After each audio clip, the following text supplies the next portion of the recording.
안녕하세요. 복잡하고 어려운 자동차 생활에 여러분들의 편이 되어드리는 오토브라더스 김 실장입니다. 앞으로 여러 인기 차종들의 견적을 후벼 파보는 시간을 한번 가져볼 텐데요. 오늘은 첫 번째 시간이는 만큼 가장 핫한 차량이죠. 카니발의 견적을 후벼 파도록 하겠습니다. 이미 저희 최 팀장님께서 사전 예약 전날에 예상 견적을 안내해드리긴 했었는데 견적이 배포되기 전 예상 견적임에도 불구하고 상당히 높은 정확도를 좀 보였습니다. 모터 출력도 맞췄고 이제 이 양반은 이렇게 약간 좀 이게 신기가 좀 있어서 저도 약간 좀 무섭긴 합니다. 오늘은 카니발의 견적 여러 유형들에 대해서 이제 한번 살펴볼 텐데요. 그 유형은 첫 번째로 이제 빠른 7고형, 월 임대료가 최저가인 형, 인수적합형, 그 다음에 밸런스형, 보험 몰빵형, 이렇게 5가지로 여러분들에게 한번 소개시켜 드려보도록 하겠습니다. 할부 견적과의 비교도 해드릴 테니까 할부를 고민 중이신 분들이라면 꼭 시청을 해주시기 바랍니다. 과연 장기 렌트는 할부보다 총 비용 면에서 무조건 불리하기만 할까요? 과연 어떤 유형으로 적합한지 지금부터 한번 확인해 보시죠. 자, 먼저 차량은 다수가 찾는 사양인 9인승 노블레스에다가 스타일, 컴포트, 드라이브 와이즈, 모니터링 팩을 넣어서 한번 선정을 해봤고요. 가솔린과 하이브리드도 같이 한번 살펴보겠습니다. 자, 첫 번째 빠른 출고형인데요. 아쉽게도 카니발 즉시 출고 차량은 없습니다. 확보한 렌트사가 아직은 없어요. 이게 워낙 출시 초반이기도 하고 극소수의 예시 차량이 좀 있기는 하지만 아직은 없어요. 향후 가장 많이 즉시 출고 차량을 확보할 렌트사를 한번 선정해 봤습니다.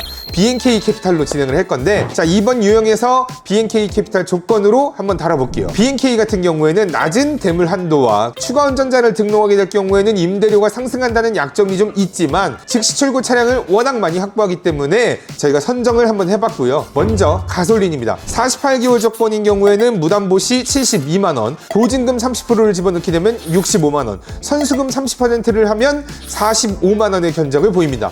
60개월은 다음과 같고요. 하이브리드도 한번 바로 살펴볼게요. 가솔린 대비해서 1% 더 높은 잔존 가치를 보였으며 무담보 조건으로는 78만원, 보증금 30%는 70만원, 선수금 30%를 넣을 경우에는 48만원의 견적을 보이고 있습니다. 60개월의 견적은 다음과 같고요. 가솔린과 하이브리드를 비교 중이신 분들이라면 유리비 또한 고민을 한번 해보실 건데요. 자, 가솔린은 리터당 9km 정도의 연비로 연간 2만 km를 주행할 경우 주류비는 약 355만원입니다. 하이브리드 같은 경우에는요, 리터당 14km를 달리게 되고 동일 조건의 1년 유류비는 228만원 정도입니다. 자, 그러면 그 차이는 127만원으로 나누기 12개월을 한번 해보면 월 10만 5천원 정도의 연료비를 절감할 수 있습니다. 가솔린과 하이브리드의 월 임대료의 차이는 48개월 무담보 조건으로 약 5만 8천원으로서 연료비를 고려했었을 때 저라면 하이브리드를 선택하겠네요. 하지만 역시나 문제는 차량을 언제 받을 수 있느냐, 그게 문제겠죠. 카니발은 특히나 하이브리드만큼 빠른 진행이 생명인 겁니다. 다음은 월 임대료가 최저가인 유형을 한번 살펴보도록 할게요. 월 임대료 최저가형은 보통 만기 시 인수 의사가 없이 반납을 원한다거나 낮은 월 지출 부담을 최우선으로 여기시는 분들의 선택지로서 가장 많은 분들의 선택을 받는 유형이기도 합니다. 가솔린 먼저 갈게요. 가장 저렴한 견적을 보인 렌트사는 단연 메리츠 캐피탈이었습니다. 가솔린의 경우 48개월 기준으로 해서 68만원의 견적으로 먼저 안내해드린 B&K 즉시 출고 차량 견적 대비해서 약 4만원가량의 저렴한 조건이죠. 보증금 30%의 경우에는 60만원, 선수금 30% 조건으로 했을 경우에는 37만원의 견적을 보입니다. 60개월 견적은 다음과 같습니다. 메리츠가 이처럼 이제 낮은 월 임대료를 보이는 이유는 타 렌트사 대비해서 6%에서 7%가량 높은 잔존가치 때문에 그렇게 나오게 되는 건데요. 금액적으로 보자면 300만원가량의 엄청난 차이이기도 합니다. 여기서 잔존가치를 한번 쉽게 설명을 드려보자면 장기 렌트의 견적은 잔존가치를 제외한 나머지 차량가에 대비해서 산출을 하게 됩니다. 다른 업체는 59%에서 60%의 잔존가치를 보이기에 차량가의 40%에서 41%에 대한 견적이 산출되는 건데요. 메리츠 캐피탈은 66%의 높은 잔존가치로 차량가의 34%에 대한 견적이 산출이 되는 거죠. 그러니까 쌀 수밖에 없는 겁니다. 다음은 하이브리드입니다. 하이브리드 또한 메리츠 캐피탈이 매우 좋은 조건으로 나올 거라 예상이 되는데요. 아직 하이브리드 견적이 반영되지 않았습니다. 무담보 조건으로 월 76만 원대로 BNK가 가장 우수했습니다. KB나 하나캐피탈 대비해서 1만 원가량 저렴했는데요. BNK라면 이미 빠른 출고형에서도 견적을 안내해드렸었죠. 하지만 이 유형에서는 약 17,000원 정도의 저렴한 견적을 보이는데요. 이는 출고 채널에 따른 차이로 렌트사가 확보한 채널보다 더 저렴한 출고 채널을 통해서 진행할 수 있기 때문입니다. 역시나 문제는 12개월 이상의 대기가 가능하냐 요거겠죠. 보증금 30% 조건 경우에는 KB가 가장 저렴했습니다. 67만 원대의 견적을 보였고요. 선납금 30% 조건으로는 하나캐피탈이 42만 원대로 견적을 보였습니다. 이처럼 장기 렌트의 경우 무담보 조건이 저렴하다고 해서 보증금과 선수금 조건마저 저렴한 견적을 보이지는 않습니다. 렌트사 정책에 따라 다 다른 거죠. 그러니까 우리 일이 어려운 겁니다. 다시 한번 정리를 해드리자면 무담보는 BNK, 그 다음에 보증금 조건은 KB, 선수금 조건은 하나캐피탈이 유리한 조건을 보이는 겁니다.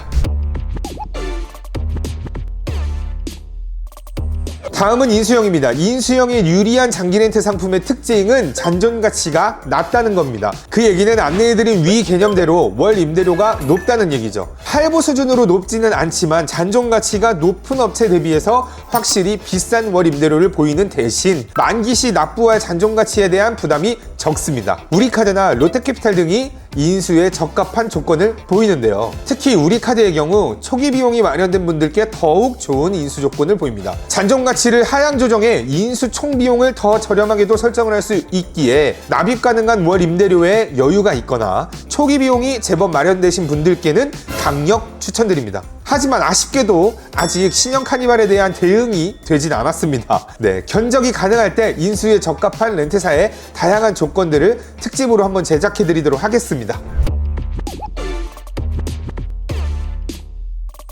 자, 다음은 밸런스형입니다. 보통의 고객은 인수와 반납을 미리 결정하지 않고 상품을 선택합니다. 그 이유는 낮은 월 임대료를 더 중요하게 여기시기 때문이죠. 누구나 반납에 적합한 상품을 선택하시는 건데요. 충분히 이해는 됩니다. 당장 눈앞에 놓인 저렴한 견적의 유혹은 뿌리치기가 어려우니까요. 하지만 반납형 상품을 선택하시면 인수를 해서 차량을 더 이용하시거나 인수 후에 되팔아서 차익을 취하기는 확실히 좀 불리하긴 합니다. 그런데 현재 견적이 가능한 업체 중에 좋은 밸런스를 보이는 렌트사는 없네요. 이 표를 보시면 대동소이한 조건을 보이고 있습니다. 만약 여기에 월 79만 원의 견적을 보이는 대신 잔존 가치가 56%의 렌트사가 등장을 한다면 그럼 인수 비용이 60만 원에서 140만 원가량 저렴해지는 거죠. 밸런스형 또한 많은 업체들이 카니발을 취급하면 추가적으로 더 안내해 드리도록 하겠습니다. 자, 이번에는 보험 빵빵형입니다. 많은 분들께서 장기 렌트의 단점 중 하나를 취약한 보험이라고 말씀을 하시는데요. 아니요, 장기 렌트로도 대물 5억 가입이 가능한 렌트사가 있고 자산 가입이 가능한 렌트사 또한 있습니다. 문제는 해당 업체의 견적이 우수하냐인 건데요. 네, 우수합니다. 바로 하나캐피탈을 강력 추천드리는 이유죠. 하나캐피탈은 일단 추가 운전자 그리고 이용 연령 등에서 제약이 큰 렌트사가 아니며 최대 대물은 3억까지이지만 대물 증액으로 인한 견적 상향폭이 매우 낮습니다. 1억에서 3억으로 증액을 한다 하더라도 약 2,000원가량의 차이를 보이죠. 일부 렌트사는 8,000원에서 9,000원 차이를 보이기도 하는데요. 매우 큰 혜택이라고 볼 수 있습니다. 거기에 인도 후에 자산가입마저도 또 가능한 렌트사기도 한데요. 월 최대 5,000원 정도의 견적 상향을 통해서 가입할 수 있는 자상 조건을 간략하게 안내해드리자면 자손 대비 사망 부상 시 최대 보장 한도가 2배씩 증액될 뿐만이 아니라 자손은 상해급수에 따른 치료비를 차등으로 지급을 하지만 자산 같은 경우에는 실제 손해액을 모두 지급해드리고 위자료와 손해액, 합의금까지도 보장을 받을 수가 있습니다. 카니발 하이브리드 무담보 대물 1억 조건이 77만 5,170원이었죠. 자, 대물을 3억으로 증액하게 되면 77만 7,200 360원. 여기에다가 자상을 가입하게 되면 약 78만 2천 원대로 이용이 가능하신 건데요. 대물 1억과 보인 7천 원의 차이로 매우 큰 보장을 누리실 수가 있는 겁니다. 그 보험 부분이 이제 바로 저 김 실장이 하나캐피탈로 차량을 2대나 이용하고 있는 매우 큰 이유이기도 합니다. 딜러가 선택한 렌트사는 이유가 있는 거겠죠. 하지만 단점이 있습니다. 선구매 물량을 확보한 게 이제 조금 많지 않습니다. 그래서 인기 차종 같은 경우에는 한 차량에 막 17명이 대기를 막 쓰는 경우도 종종 볼 수가 있습니다. 이용을 원하는 고객들이라면 정말 서둘러야 되는 렌트사 중에 하나라고 생각합니다. 자, 마지막 코너입니다. 할부와 비교를 해드려야겠죠. 직구매 할부 상품과의 비교는 인수형 렌트 상품과 비교를 해드려야 정확하긴 한데, 인수형에 적합한 렌트사는 아직까지 견적을 제공하고 있지 않아서 좀 아쉽습니다. 그래도 빠르게 비교를 한번 해드려 봐야겠죠. 먼저 카니발 가솔린 같은 경우에는 풀 할부를 진행하게 되면 월 102만원가량의 견적을 보입니다. 메리츠 캐피탈과는 무려 월 35만원에 가까운 차이를 보이는데요. 취득세와 각종 부대 비용의 310만원과 첫 해 보험료를 포함을 한다면 400만원가량의 초기 비용이 마련이 되어야겠죠. 차량가의 30%를 선수금으로 반영을 한다면 월 78만원으로 줄어들겠고요. 그럼 인수시 총 비용을 보겠습니다. 먼저 풀할부 조건인데요. 101만 9,250원을 48개월로 납부를 하고 초기 비용을 310만원을 더해야겠죠. 1년에 90만원가량의 자동차세를 4년간 지불을 할 테니 360만원을 더해줍니다. 그럼 총 5,560만원.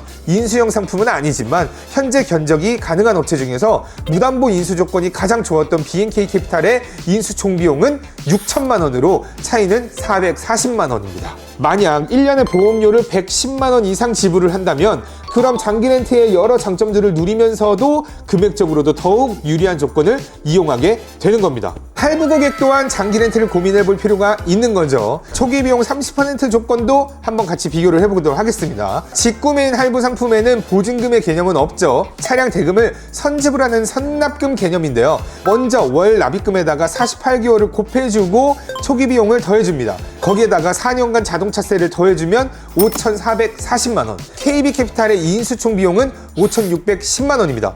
그렇다면 170만원가량의 차이를 보이는데요. 그럼 보험료가 고작 1년에 42만원 이상이신 분들이라면 환영합니다. 장기렌트 세계로 오시면 되겠습니다. 장기렌트 상담은 어디로 해야 될까요? 신차 검수부터 용품 시공까지 중고차 처분에 차량 케어까지 책임을 해드리는 저희 오토브라더스로 상담 주시면 되겠죠.